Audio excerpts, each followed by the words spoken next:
ನನ್ನಮ್ಮ ಸಂಜೆ ಕಾಫಿಗೆ ನಮಗೆ ಇವತ್ತು ಬಿರಿಯಾನಿ ಯಾವುದದ್ದು ಹಾಯ್ ಹೇಳು. ಸಾಕು ನಿನ್ನ ಹಾಯ್. ಚಡಾ ಎರಡು ಮೇಲೆ ಬಂದು ನಿಂತಿದೆ. ಸೂಪರ್ ಆಗಿದೆ. ವೆಲ್ಕಮ್ ಟು ನಾಯಕ್ಸ್ ಅಡುಗೆ ಮನೆ ಯೂಟ್ಯೂಬ್ ಚಾನಲ್.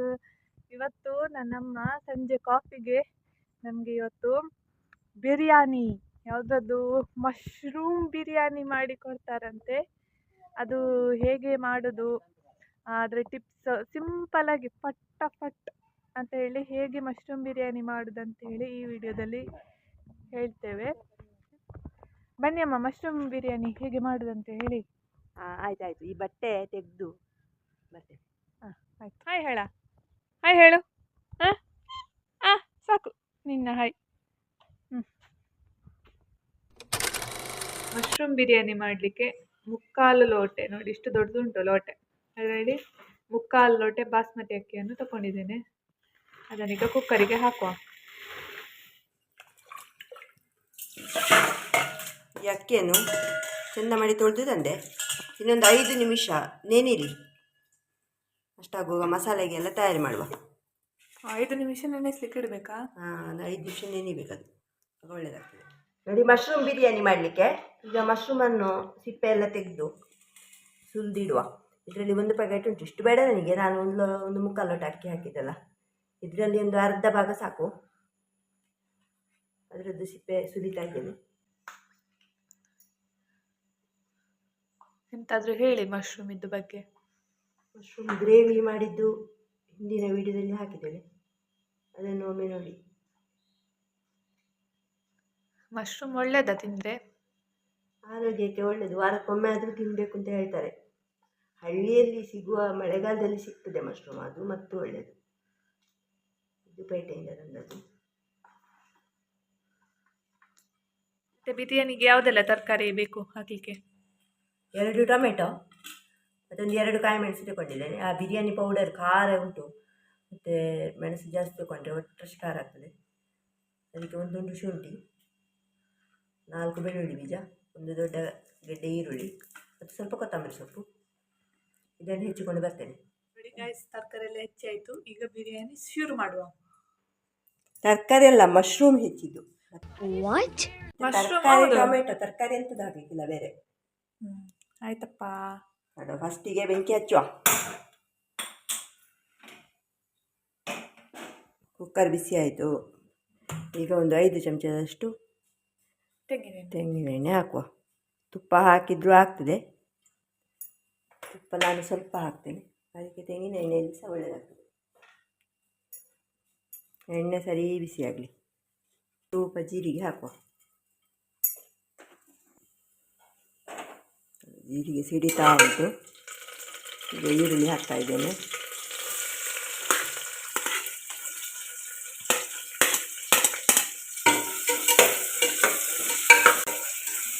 ನಾನು ಮೊದಲೊಮ್ಮೆ ಹಾಗೆ ಕಾಯಿ ಮೆಣಸು ಜಾಸ್ತಿ ಹಾಕಿದೆ, ಮತ್ತು ಬಿರಿಯಾನಿ ಪೌಡ್ರ್ ಸಹ ಹಾಕಿದೆ.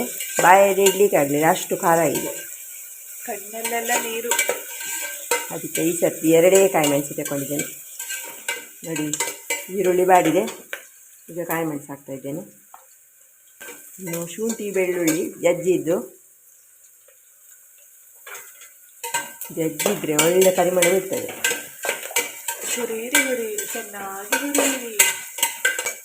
ಇನ್ನು ಹೆಚ್ಚಿಟ್ಟ ಟೊಮೆಟೊ ಹಾಕುವ.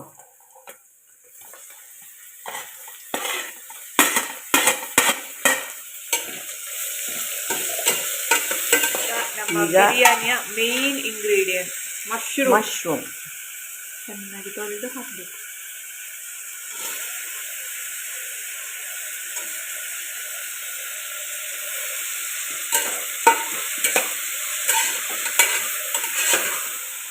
ಇನ್ನು ಮಶ್ರೂಮು ಟೊಮೆಟೊ ಎಲ್ಲ ಎಳ್ಕೊಳ್ಳಿಕ್ಕೆ ಸ್ವಲ್ಪ ಉಪ್ಪು.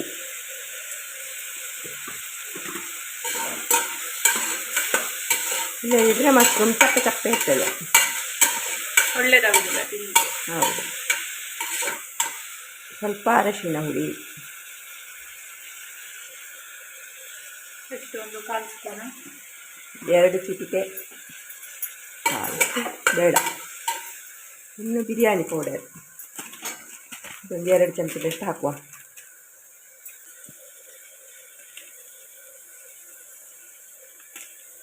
ಯಾವ ಬಿರಿಯಾನಿ ಪೌಡರ್ ಕೂಡ ಆಗುತ್ತಾ? ಇದು ಯಾವುದು? ಆಚಿ ಬಿರಿಯಾನಿ ಪೌಡರ್. ಆಚಿಯಾ? ಹಾಂ. ಇನ್ನೊಂದು 4 ಚಮಚ ಮೊಸರು. ಮೊಸರು ಯಾಕೆ ಹಾಕೋದು? ಅದು ಒಳ್ಳೆ ಟೇಸ್ಟ್ ಬರಲಿಕ್ಕೆ. ಅದು ಹಾಕದಿದ್ರೆ ಆಗ್ತದಾ? ಹಾಕದಿದ್ದರೆ ಬಿರಿಯಾನಿ ಆಗೋದಿಲ್ಲ, ಪಲಾವ್ ಆಗ್ತದೆ. ಇನ್ನು ಸ್ವಲ್ಪ ಬಿಸಿಯಾಗಲಿ. ಇನ್ನು ಇದನ್ನು ಸ್ವಲ್ಪ ತೆಗೆದಿಡುವ. ನೋಡಿ ನೋಡಿ, ಸ್ವಲ್ಪ ಮಸಾಲೆ ತೆಗೆದಿಟ್ಟದು, ಆಮೇಲೆ ಲಾಸ್ಟಿಗೆ ಅದರ ಮೇಲೆ ಹಾಕಲಿಕ್ಕೆ ಉಂಟು. ಇನ್ನು ತೊಳೆದಿಟ್ಟದ್ದು ಅಕ್ಕಿ 5 ನಿಮಿಷ ನೆನೆಯಿತು. ಇದನ್ನು ಹಾಕುವ ಅದಕ್ಕೆ. ಅದರಲ್ಲಿ ಸ್ವಲ್ಪ ಮಸಾಲೆ ಉಂಟು, ಅದರ ಮೇಲೆ ಹಾಕುದು. 3/4 ಲೋಟ ಅಕ್ಕಿ ಆದರೆ 1.5 ಲೋಟ ನೀರು. 1 ಲೋಟ ನೀರು ಹಾಕಿದೆ. ಇನ್ನು ಇದು ತೆಗೆದಿಟ್ಟ ಮಶ್ರೂಮನ್ನು ಅದಕ್ಕೆ ಮೇಲೆ ಸೇರಿಸುವ. ಕೊತ್ತಂಬರಿ ಸೊಪ್ಪು ಇದನ್ನು ಉದುರಿಸುವ ಪರಿಮಳಕ್ಕೆ. ಆವಾಗ ಸ್ವಲ್ಪ ಉಪ್ಪು ಹಾಕಿದ್ದೇನೆ, ಸ್ವಲ್ಪ ಉಪ್ಪು ಬೇಕಾಗ್ಬೋದು. ಸ್ವಲ್ಪ ಉಪ್ಪು ಹಾಕ್ತಾ ಇದ್ದೇನೆ. ಇನ್ನು 2 ಚಮಚದಷ್ಟು ತುಪ್ಪ, ನಾನೇ ಮಾಡಿದ ತುಪ್ಪ ಇದು. ಒಳ್ಳೆ ಪರಿಮಳ ಉಂಟು. ಇದೊಂದು 2 ಸ್ಪೂನ್ ಹಾಕುವ.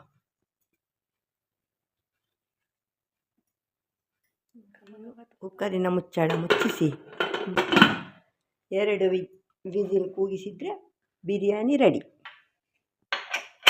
ಆಯಿತು. ಫಟಾಫಟ್ ಅರ್ಧ ಗಂಟೆಯಲ್ಲಿ ಬಿರಿಯಾನಿ. ತುಂಬ ಕೆಲಸ ಏನಿಲ್ಲ, ಸುಲಭ ಅಂತ ಹೇಳಿದ್ರೆ ಸುಲಭ ಮಾಡಲಿಕ್ಕೆ. ಆಗಲಿ 2 ವಿಜಲ್. ಈಗ ಬಿರಿಯಾನಿ ರೆಡಿ ಆಯಿತು. ಕುಕ್ಕರ್ ಈಗ ಕಂಡಿದೆ. ಓಪನ್ ಮಾಡಿ ನೋಡುವ ಹೀಗಾಗಿದೆ. ಟಡಾ! ಕಾಯಿ ಮೆಣಸು 2 ಮೇಲೆ ಬಂದು ನಿಂತಿದೆ. ಅದನ್ನು ತೆಗೆಯುವ. ಬಾಯಲ್ಲಿ ನೀರು ಬರ್ತಾ ಉಂಟು. ಘಮ್ ಅಂತ ಆಯ್ತು ಪರಿಮಳ, ತುಪ್ಪದ ಪರಿಮಳ ಬರ್ತಾ ಉಂಟು.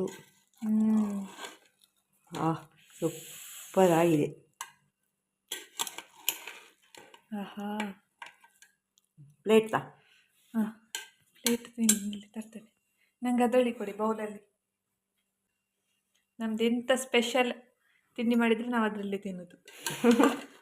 ನೂಡಲ್ಸ್, ಫ್ರೈಡ್ ರೈಸ್, ಬಿರಿಯಾನಿ ಅಂಥದ್ದು.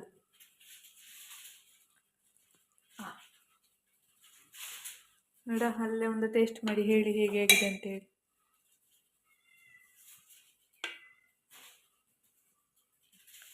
ಮಶ್ರೂಮ್ ತಿನ್ನಿ. ಸರಿ ತಿನ್ನಿ. ಬಿಸಿ ಉಂಟಾ? ಬಿಸಿ ಉಂಟಾ? ಉಪ್ಪು ಖಾರ ಎಲ್ಲ ಕರೆಕ್ಟಾಗಿದೆಯಾ? ನಂಗೆ ಕೊಡಿ. ಬಿಸಿ ಉಂಟು.